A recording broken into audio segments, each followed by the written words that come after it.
Hello అందరికీ welcome back to my channel Nishkala Shetty. అందరు ఎలా ఉన్నారు? ఈరోజు కొత్త ప్లేస్లో వచ్చాను నేను మా ఫ్యామిలీ తోటి. ఆల్రెడీ మీరు తమ్నెల్లో చూస్తుంటే మీకు అర్థమై ఉండొచ్చు, అడవులలో అనంత పద్మనాభ స్వామి స్వయంభూ అని చెప్పి. ఇప్పుడు మనం అక్కడికే వెళ్తున్నాము. ఇప్పుడు మనం వెళ్ళే ప్లేస్ వచ్చేసి అనంతగిరి గుట్ట. మన హైదరాబాద్ నుంచి 2.5 hours. ఇప్పుడు నేనుండేది తాండూరులో కాబట్టి మా ప్లేస్ నుంచి 45 minutes అంతే. చాలా మంది వీకెండ్లో కార్లు వేసుకొని వచ్చేస్తారనమాట. చాలా దగ్గర ఉన్న ప్లేస్. ఈ ప్లేస్ని మనం తెలంగాణ ఊటీ అని పిలుస్తారు. ఎందుకంటే ఆ సీనరీ కానీ ఆ చల్లదనం కానీ జస్ట్ ఊటీ లాగానే ఉంటుంది. చాలా మంది క్యాంపింగ్కి కానీ లేకపోతే స్వామి దర్శనం చేసుకోవడానికి వస్తారు. So coming to Anantha Padmanabha స్వామి గురించి చెప్పాలి అని అంటే ఎన్నో విషయాలు ఉన్నాయి. అంత పవర్ఫుల్ ప్లేస్ ఇది. ఊరికే అనుకుంటే జరగదు, స్వామి పిలుచుకుంటేనే వెళ్తాం. ఫస్ట్ నేను ఈ ప్లేస్ విశిష్టత గురించి చెప్తాను. ఇక్కడ అనంత పద్మనాభ స్వామి జస్ట్ విగ్రహమే కాదు, భక్త మార్కండేయుడు 14,000 సంవత్సరాల నుంచి తపస్సు చేస్తే అప్పుడు విష్ణుమూర్తి ప్రత్యక్షం అవుతాడంట. అప్పుడు స్వామి ఏం కావాలో కోరుకోమన్నాడంట. అప్పుడు భక్త మార్కండేయుడు మీరు ఇదే ప్రదేశంలో సాలగ్రామం రూపంలో వెలిసే ఉండాలి అని చెప్పి కోరుకుంటే అప్పుడు మన విష్ణుమూర్తి అనంత పద్మనాభ స్వామి లాగా సాలగ్రామం లాగా వెలిసి ఉంటాడనమాట. మీరు ఏ ప్లేస్లో చూడండి అనంత పద్మనాభ స్వామి పడుకొనే ఉంటారు, కానీ ఈ ప్లేస్లో మాత్రం అనంత పద్మనాభ స్వామి సాలగ్రామం రూపంలో ఉంటుంది. అండ్ అది కాకుండా ప్రపంచం మొత్తంలో పెద్ద సాలగ్రామం అనమాట. నేనైతే మా ఫ్యామిలీతో వచ్చేసాను. మోస్ట్లీ ఆఫ్టర్నూన్స్ ఒక 2-3 hours గుడి క్లోజ్ చేస్తారు. సో మీరు అకార్డింగ్ గూగుల్లో టైమ్స్ చూసుకొని ప్లాన్ చేసుకోండి. ఇప్పుడు మీకు ఇంకొక విశిష్టత చెప్తాను. ఇక్కడ తెల్లగా మనకి ధ్వజస్తంభం కనిపిస్తుంది కదా, ఎక్కడైనా గుడి ముందు ఉంటుంది, కానీ ఇక్కడ గుడి వెనకాల ఉంటుంది. మీరు అబ్జర్వ్ చేశారో లేదో, అది ఎందుకో మీకు చెప్తాను. ఈ గుడి ఎప్పుడో నవాబుల కాలంలో కట్టిన గుడి అంట. సో అది వాళ్ళు వాళ్ళ విధానంగా కట్టారనమాట. కానీ మీరు బాగా అబ్జర్వ్ చేస్తే ఇది స్వామి ముందే ఉంటుంది. అలా ఎలా అంటే ఇప్పుడు నేను చెప్పబోయేది అయితే అన్నిటికన్నా స్పెషల్ థింగ్ అనే చెప్పాలి. యూజువల్గా అయితే వెంకటేశ్వర స్వామి గుడిలో వైకుంఠ ఏకాదశి రోజు ఉత్తర ద్వారంలో దర్శనం ఉంటుంది కదా మనము, కానీ ఈ టెంపుల్లో మాత్రం ప్రతిరోజు ఉత్తర ద్వార దర్శనం ఉంటుంది. అందుకోసం అలా కనిపిస్తుంది అనమాట.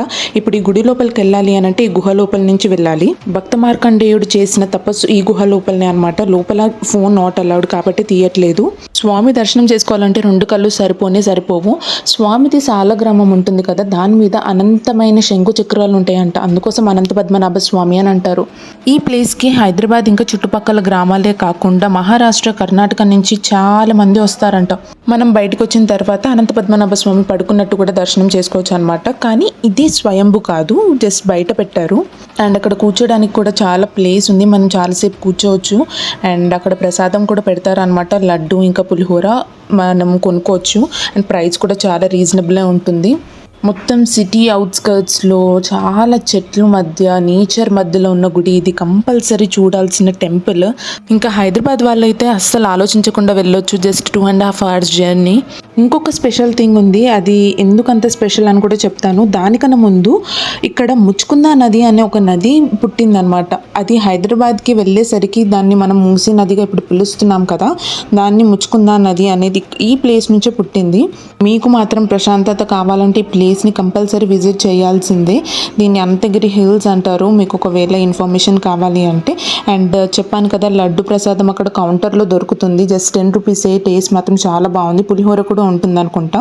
మీరు లక్కీ అయితే మీకు ఖచ్చితంగా దొరుకుతుంది. ఇప్పుడు మనం ఒక దగ్గరికి వెళ్దాము. అక్కడ అన్ని వాళ్ళ కోరికలు కోరుకొని అక్కడ అవి కడతారనమాట, బ్యాంగిల్స్ అవన్నీ. అండ్ అదే కాకుండా ఇప్పుడు మీకు లోపల కెమెరా నాట్ అలౌడ్ అని చెప్పాను కదా, లోపల స్వయంభూ సాలగ్రామం ఎలా ఉంటుందో చూపించలేదు కాబట్టి బయట ఒక పిక్చర్ ఉంటుంది, అది చూపిస్తాను. సో ఇలా ఉంటారనమాట. ఇంకొక విశిష్టత ఏంటంటే అనంత పద్మనాభ స్వామిని అలంకరణ చేసిన తర్వాత సేమ్ వెంకటేశ్వర స్వామి లాగా ఉంటారని చెప్తారనమాట పూజారి. నేనైతే మోస్ట్ ఆఫ్ ద ఆలయ చరిత్ర చెప్పేశాను. ఒకవేళ మీకు కావాలంటే మీకోసమే రికార్డ్ చేశాను ఇది మీరు పాజ్ చేసుకొని మొత్తం ఆలయ చరిత్ర చదువుకోండి.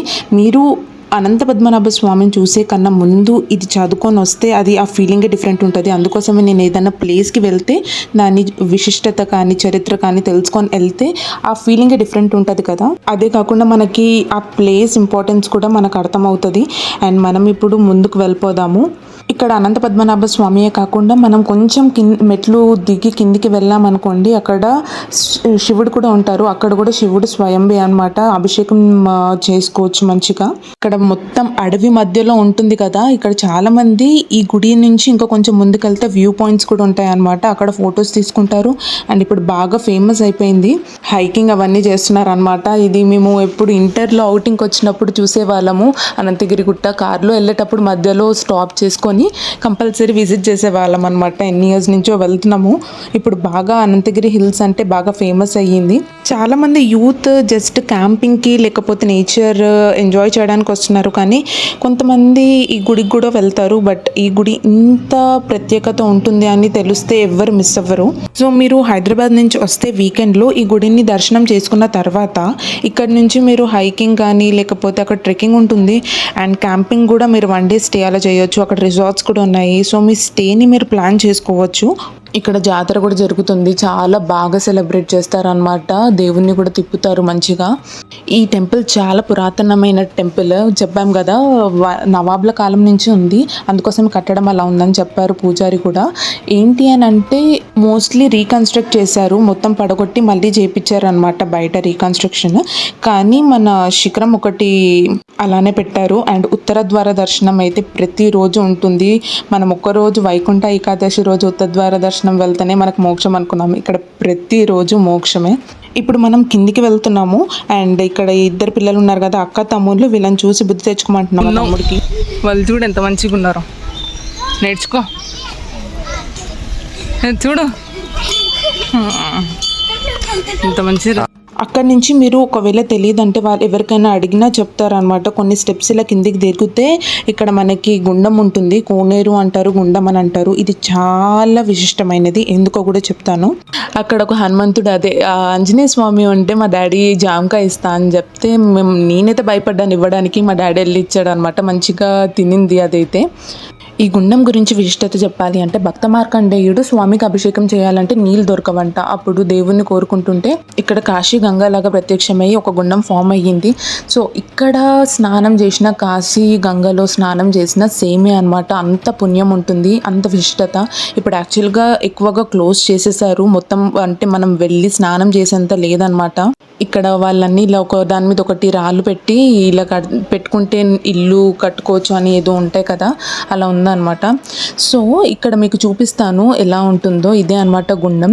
ఇక్కడ టూరిస్ట్ వచ్చే వాళ్ళంతా గలీజ్ చేస్తున్నారని చెప్పి అలౌ చేయట్లేదు అనమాట ఇప్పుడు లోపలికి. ముందైతే మనము కిందికి దిగి మంచిగా స్నానం చేయకపోయినా అట్లీస్ట్ మనం నీళ్లు తల మీద పోసుకోవడానికి ఆప్షన్ ఉండేది, కానీ ఇప్పుడు తీసేశారు. ఇప్పుడు మీకు టార్టాయిస్ కూడా మీకు అక్కడ కనిపిస్తుందా, తాబేలు, చాలా తాబేళ్ళు అయితే స్పాట్ చేశాము.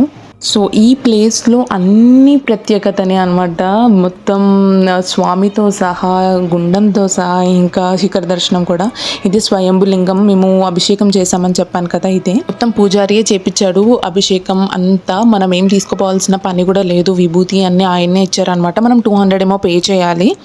ముందు వ్యూ ఇలా ఉంటుంది అండ్ మేమైతే పిక్నిక్ మొత్తం సెటప్ చేసుకొని వచ్చాము. అక్కడ హోటల్స్ లాంటివి అయితే ఏముండవు, మీరు ఇంటి నుంచి ఫుడ్ తెచ్చుకోవడం అయితే చాలా బెటర్. మేమైతే లెమన్ రైస్ తీసుకొని వచ్చింది మా మమ్మీ.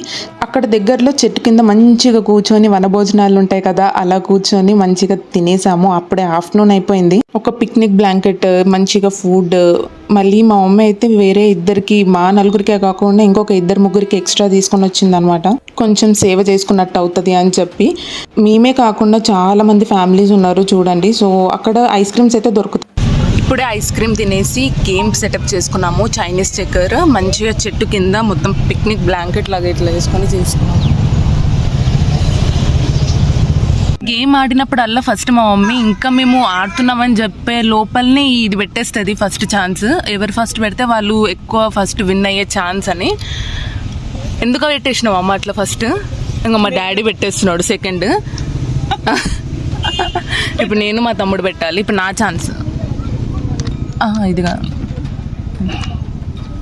అది ఎందుకు పెడతలేదో తెలిసిందా ఫ్రెండ్స్? మా తమ్ముడికి ఛాన్స్ వస్తుంది అని చెప్పి. మా అమ్మ ఎప్పుడు పెట్టుకొని వచ్చిందేమో తెలియదు కానీ జాంపండు కూడా పెట్టుకొని వచ్చింది, అది కాయ. సో నైఫ్ కూడా పెట్టుకొని వచ్చింది, అన్ని సెట్. మీరు ఇది మాత్రం మర్చిపోకండి, అక్కడ ఒక ట్రీ కనిపిస్తే దాన్ని హగ్ చేసుకోవడం మాత్రం మర్చిపోకండి. ఎంత హాయిగా ఉంటుంది అంటే అంత హాయిగా ఉంటుంది. నా షార్ట్ కూడా పెట్టాను దీని గురించి. మీకు ఈ వీడియో నచ్చినట్లయితే please don't forget to like, share and subscribe to my channel Nishkala Shetty. Bye.